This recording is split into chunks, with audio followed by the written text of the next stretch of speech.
नमस्कार my dear students, welcome back to Goenka maths study. मेरे प्यारे बच्चों, आप सभी भैयाओं का स्वागत है मेरे चैनल गोयंका मैथ्स स्टडी में। बेटा चलिए भाई, जल्दी से जुड़ जाइएगा एक बार सभी लोग। और फिर स्टार्ट करते हैं बेटा आज chapter 15 probability, introduction 9th class का। ठीक है जी, प्रोबेबिलिटी इंट्रोडक्शन की स्टार्टिंग करते हैं भैया। और आज हम केवल और केवल ये इंट्रोडक्शन आपको करा रहे हैं। तो मुश्किल से 8-10 मिनट में आपका इंट्रोडक्शन हो जाएगा और कल फिर आपको इसके कुछ क्वेश्चंस और एनसीईआरटी की एक्सरसाइज को कंप्लीट आपकी को करा देंगे। तो फर्स्ट ऑफ ऑल, सबसे पहले तो आप ये प्रोबेबिलिटी समझ लीजिए कि what is probability. Probability is the measure of the likelihood of an event to occur. Event can't be predicted with the certainty but can be expressed as to how likely it can occur using the idea of probability। मान लीजिए आज आसमान में बादल हो गए, तो हम ये प्रेडिक्ट करते हैं कि भाई बारिश हो सकती है। सर्टेन तो नहीं है, सर्टेन तो नहीं है, ठीक है ना। तो कुछ चीजें इस प्रकार की जो प्रेडिक्ट की जाती हो इवेंट्स के बारे में, लेकिन वो की न जा सके सर्टेनली, निश्चित रूप से न कही जा सके, तो वो सब जो है प्रोबेबिलिटी की कंडीशन, आइडिया ऑफ प्रोबेबिलिटी कहलाती है ना conditions. Probability can range between 0 and 1। इसको भी ना स्टार्टिंग कर रहे हैं बस, केवल थोड़ा थोड़ा छोटा छोटा बढ़ रहे हैं, आगे इसको और आगे तो बढ़ेंगे। प्रोबेबिलिटी की जो रेंज है वो क्या है साहब, 0 से लेके 1 तक। वेयर 0 प्रोबेबिलिटी का मतलब है कि इवेंट इम्पॉसिबल है, 1 का मतलब इवेंट सर्टेन इवेंट है। ठीक है जी। 11th क्लास की प्रोबेबिलिटी डिफरेंट हो जाती है थोड़ी सी। आज हमने 11th में भी वीडियो में प्रोबेबिलिटी को पढ़ाया है, तो अगर कोई और लोग इसका थोड़ा सा आगे का जानने का समझने का प्रयास करेंगे तो वो 11th वाली वीडियो को भी हमारे चैनल पर देख सकते हैं। ठीक है जी।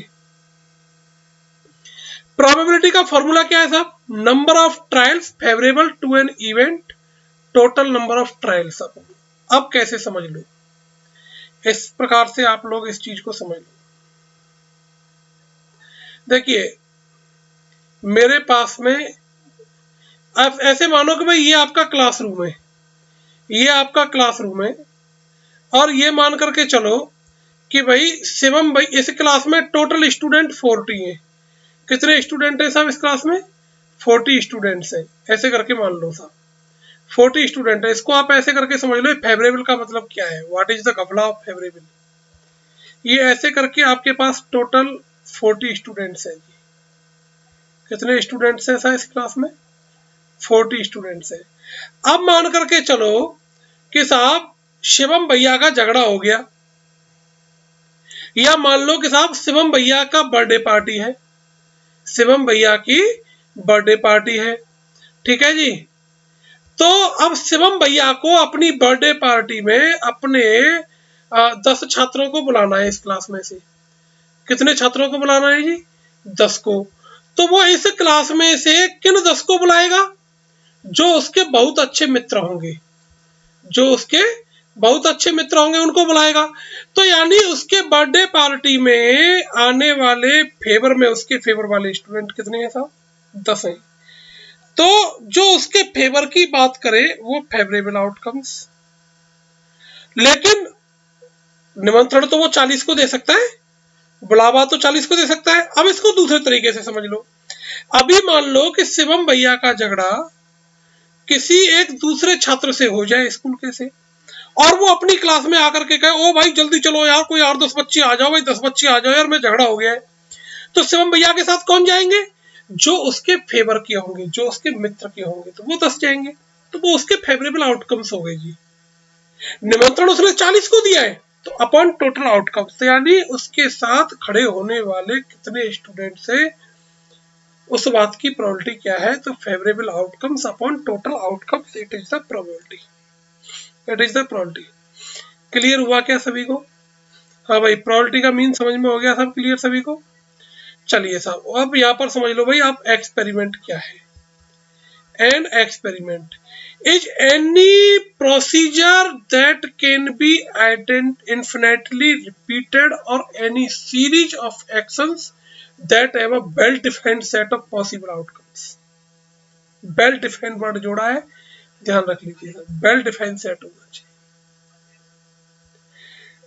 Can either have only one or more than one possible outcomes, जिसमें से एक या एक से अधिक पॉसिबल आउटकम्स हो सकते हैं। Is also called the sample space, तो इस एक्सपेरिमेंट्स को अपन क्या बोल सकते हैं सब, सैंपल स्पेस भी इसको कह देते हैं। अब ट्रायल समझ लीजिए sir. A single event that is performed to determine the outcomes is called a trial। एक ऐसी कोई एक इकलौती सिंगल इवेंट जो परफॉर्म करती हो डिटरमाइन आउटकम्स को, जैसे मैं भी कह रहा था ना ट्रायल वाली बात। All possible trials that constitute a well defined set of possible outcomes are collectively called an experiment or ये बहुत सारी चीजें ना बेटा केवल माइंड में सेटअप करनी है आपको भी, ये केवल समझनी है, इनकी डेफिनेशंस आपको अपनी नोटबुक में लिखनी है। हाँ जी नोटबुक में लिखनी है। और बाकी की कुछ चीजें आपको जब क्वेश्चन इनके कराएंगे तब आपकी चीजें समझ में आएंगी। प्रोबेबिलिटी के बारे में समझ लीजिए, कभी भी प्रोबेबिलिटी जो है, प्रोबेबिलिटी की जो रेंज है वो 0 से लेकर के 1 तक होती है। 0 इम्पॉसिबल इवेंट की प्रोबेबिलिटी होती है और 1 सर्टेन टू हैपन की होती है। ऐसे मान लो कि आपके पापा की जेब में 100 का नोट है और आपने अपने पापा से कहा कि पापा मुझे 100 रुपया चाहिए, तो पापा आपको 100 ही दे देंगे, 100 दे देंगे, पापा हैं आपके, तो वो सर्टेन इवेंट हो गई। लेकिन आपने कहा कि पापा 200 रुपया दे दो, अभी पापा की जेब में 100 की नोट है, तो 200 रुपया मिलने की प्रोबेबिलिटी क्या हो गई, 0। इम्पॉसिबल इवेंट होगी कि पापा की जेब में 100 रुपया ही नहीं, 200 रुपया ही नहीं। समझ में आ गई ना कहानी, ठीक है। तो इम्पॉसिबल और सर्टेन इवेंट्स को समझना, ऐसे करके समझना है इसको। ट्रायल्स मैंने आपको बता ही दिया।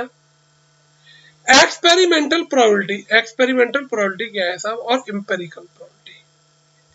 The empirical probability of an event that may happen is given by probability of event to happen, probability of any event equals to number of favorable outcomes upon total number, ये हमने ऊपर आपको बता ही दिया फॉर्मूला।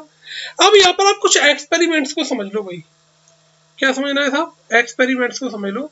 जैसे coin tossing experiment, जब किसी एक कॉइन को टॉस किया जाता है, जब किसी एक कॉइन को टॉस किया जाता है तो या तो हेड आएगा या फिर टेल आएगा। इस प्रकार से उसके टोटल आउटकम्स कितने हुए सब, 2, और number of outcomes to get head 1, ऐसे number of outcomes to get tail 1, तो प्रोबेबिलिटी ऑफ गेटिंग हेड क्या हो गई सब, 1/2 हो गई।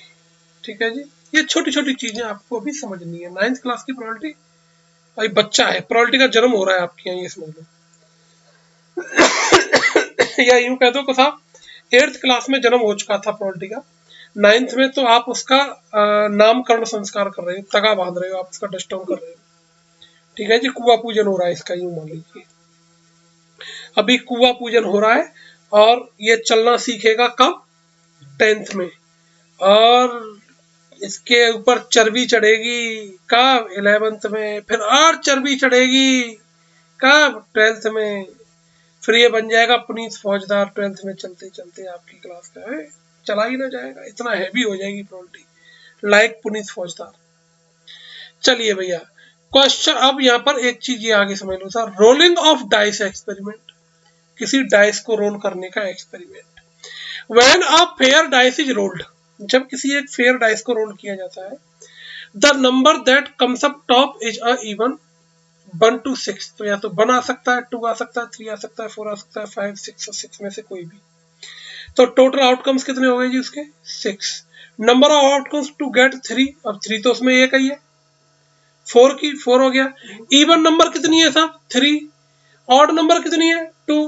प्राइम नंबर कितनी है, 3। कंजिक और कंपोजिट नंबर कितनी है, 2, क्योंकि 4 और 6 केवल कंपोजिट नंबर है इसमें, है ना, तो वो हमारी फेवर की बात हो गई।